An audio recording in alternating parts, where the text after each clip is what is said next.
to Wealth Preservation Solutions. I'm Elizabeth DeLeo, Director of Family Offices. Kevin Ellman, CEO, is with us right now, and we're here to talk to you today about some opportunity as it presents itself for charitable gifting. Many of our families will speak to us on occasion about their philanthropic goals, and as a result, we have discovered some opportunity that we'd like to share with you today. Hi, Kevin. Morning, how are you? I'm very well, thank you. How are you doing? Doing very well. Good. So why don't you take us through, like I said, we've had conversations with clients and families around their charitable efforts. And so why don't you take us through the opportunity we'd like to talk about today? Sure. So this past year, we've had more calls for charitable planning than we've had in the past. And I suspect going forward, it's possible that will increase also because, income taxes and capital gains may go up. And the idea of taking some charitable deductions might become more popular. Mm-hmm. So we've had a couple people who've set up actual family foundations. Mm-hmm. And the family foundation, is not a small undertaking. There are a lot of legal fees and accounting actions that have to be taken. And the fees can be, quite large. It probably doesn't make sense to start a family foundation with less than $500,000 or $1 million. Okay. Right? But not everybody wants to start at that level. Mm-hmm. So there's an alternative, which is what we want to talk about today, which is called a donor advised fund, which is almost like a foundation, but you can start it with $10,000 or more. Much smaller scale. Much smaller. So it's almost like, a foundation for groups of people in the same way a mutual fund, brings people together to invest. This brings people together to set up a donor advised fund. Interesting. So it presents a lot of opportunity for people who may otherwise not have it. Right. It's a terrific way to get started. And there's really no downside. And you're not really giving up anything as compared to a foundation. So you can do almost anything you want. You can make gifts of cash. You can make gifts of appreciated stock, which seems to be the most, popular choice.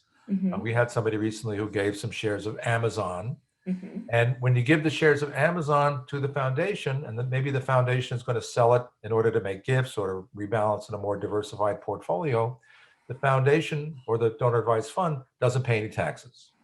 Makes sense. So it's a very tax favored vehicle. You get a deduction, you can avoid capital gains. And then once you've got the investments in the donor advised fund, you can manage it with open architecture. We can set up basically any kind of investments we want. And then you're required to give away 5% per year of last year's value. So, it works. You can set it up with a small amount. You can do, gifting as you go each year.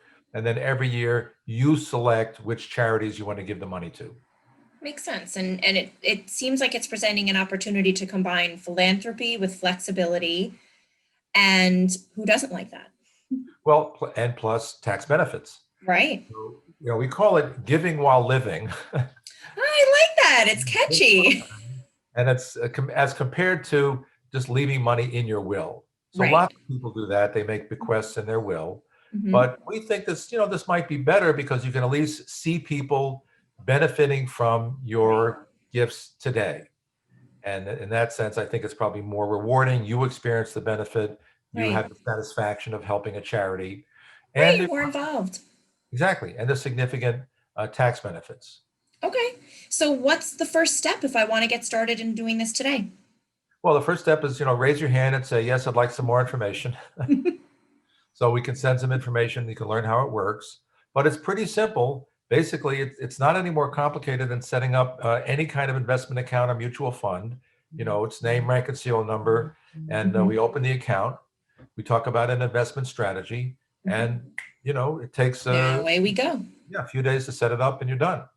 Okay. So this might That's be great. this might be a good year to do that because we do think, income taxes may go up. Mm-hmm. And this is an effective way to help, reduce taxes. Absolutely. And we're early enough in the year that we have time as individuals to think about whether this would make sense for us with or without any potential tax changes. So if anyone would like additional information about the donor advised fund, please check out our website, wealthpreservationsolutions.com, or you may email me directly at edeleo@wpsllc.net. Thank you again for joining us. Kevin, thanks for taking a few minutes to talk us through the basics of a donor-advised fund. Until next time, stay happy, stay healthy, and stay wealthy. Bye. Bye.